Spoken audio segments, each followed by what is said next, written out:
चलिए देखिए, क्लास 10 के इतिहास में पहला लेसन पढ़ना आपको यूरोप में राष्ट्रवाद। यूरोप में राष्ट्रवाद। सबसे पहले तो सर यूरोप क्या है? कहेंगे यूरोप जो है पूरे विश्व का छठा सबसे बड़ा महादेश है। ठीक है, महादेश है। फिर कहेंगे यूरोप जो है कौन सा महासागर के तट पर है? महासागर सबसे बड़े कितने हैं? 4। जिसमें ये कौन सा तट पर है? तो कहेंगे अटलांटिक महासागर के तट पे है। ठीक है, दुनिया में सबसे पहले किसी भी देश जगह को खोजने के लिए कौन सा महादेश के लोग शुरू किए थे? यूरोप के, जैसे पुर्तगाल और स्पेन, है ना।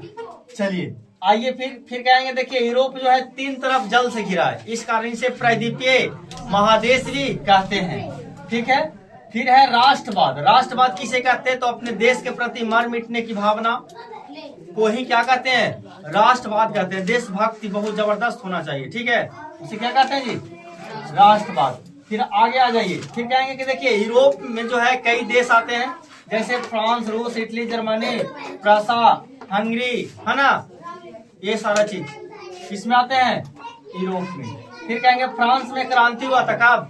1789 ईस्वी में। और फ्रांस में किस वंश को द्वारा पुनः स्थापना हुआ था? तो बुर्बो वंश का स्थापना हुआ था। ठीक है, फिर आता है फ्रांस का एक सैनिक था जिसका नाम है नेपोलियन। क्या जी? नेपोलियन। इसका पूरा नाम नेपोलियन बोनापार्ट है। नेपोलियन बोनापार्ट का पिता का नाम था कार्लो बोनापार्ट। नेपोलियन क्या था? एक सैनिक था, जो कि कार्लो बोनापार्ट क्या था? एक जमींदार था। क्या था? जमींदार था। नेपोलियन का पतन होता है कब? 1814 ईस्वी में होता है। ठीक है, इसके बाद में फिर आता है कौन? मेटरनिक। तो मेटरनिक 1815 से 1848 तक चलता है, इसलिए मेटरनिक युग में कहे तो कहां से कहां तक? 1815 से 48 तक। ठीक है, फिर देखिए होता है एक क्रांति जिसको कहते हैं जुलाई 1830 की क्रांति। जुलाई 1830 की क्रांति क्या है? तो कहेंगे इस समय जो फ्रांस का शासक कौन था जी? चार्ल्स दसम था। कौन था? चार्ल्स दसम। चार्ल्स दसम प्रधानमंत्री किसको बनाता है? बोलिए।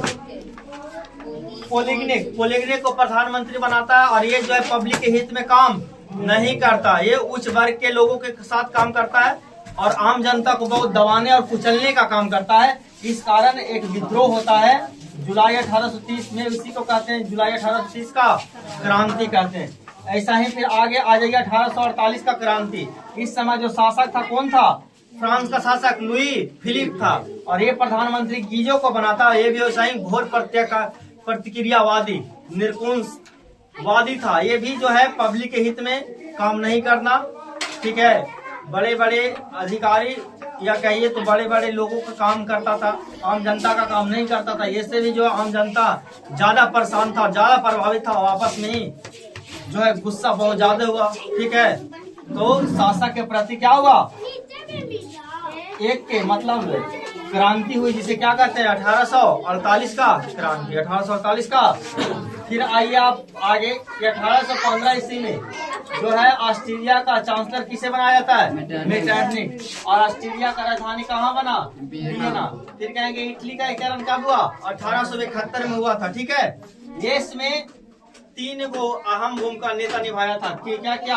कौन कौन? मेजनी, गैरिबाल्डी और काउंट काबूल। काउंट काबूल को विक्टर इमैनुअल ने प्रधानमंत्री के पद पर स्थापना किया था। ठीक है, कहेंगे बताइए मेजनी कौन सा परिवार से कौन सा संगठन से था? कार्बोनरी संगठन से। कौन? मेजनी। कहेंगे मेजनी ने 2 संस्था का स्थापना किया था, यंग इटली और यंग यूरोप। यंग इटली 1831 में, यंग यूरोप 1834 में किया था। ठीक है, आगे कहेंगे बिस्मार्क एक नीति अपनाया था, रैक्सबम लॉस की नीति। फिर है आगे फ्रैंकफर्ट की संधि कब हुआ? 10 मई 1871। किसके भी संधि हुआ था? तो कहेंगे फ्रांस और प्रसा के बीच, क्योंकि सेडान का युद्ध हुआ था कब? 19 जून 1870 में, जिसमें नेपोलियन या फ्रांस का पूरा तरह से क्या हुआ था? हार। इसी हार के बाद क्या हुआ था? फ्रैंकफर्ट की संधि हुआ था। ठीक है, इसके बाद में यूनान स्वतंत्र कब हुआ? 1832। अगर अच्छा लगे तो लाइक करिए, कमेंट करिए और ज्यादा से ज्यादा सपोर्ट करिए। धन्यवाद।